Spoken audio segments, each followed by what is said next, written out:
Qeveria parashikon të japë për spitalin onkologjik në vitin 2026 15 milion euro për të mbuluar shpenzimet për ilaçet që përdoren për kurimin e kancerit. Kryeministri Edi Rama ka vjuar me prezantimin e projekt buxhetit për vitin 2026, ndërsa pritet që në javën që vjen të nisë diskutimin në parlament. Përmes një video në Facebook, Rama thotë se në buxhetin e shtetit, onkologjiku do të ketë një linjë më vete, ndërsa për herë të parë sipas tij, rikonstruksioni i gjirit për gratë që kanë kaluar kancerin do të ofrohet falas.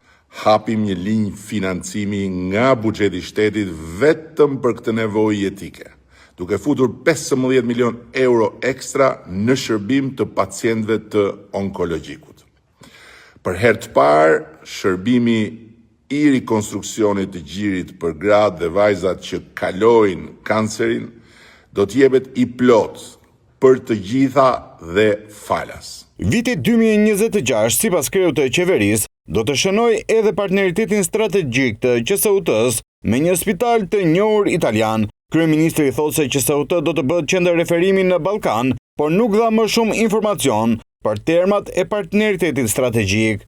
2026 do të hap edhe siparin e partneritetit strategjik të QSUT-s me spitalin prestigjos San Raffaele të Milanos, një ndër më të mirët në botë, duke nisur procesin e një transformimi që do ta bëjë QSUT në 2030 një qendër rajonale të shëndetit me prestigj në të gjithë Ballkanin Perëndimor. Vitin që vjen, Ministrja e Shëndetësisë Evi Sala do të drejtojë punët për ngritjen e Institutit Tumoral në Shqipëri, ndërkohë që mjekët dhe infermierët, sipas Ramës, do të përfitojnë rritje pagash.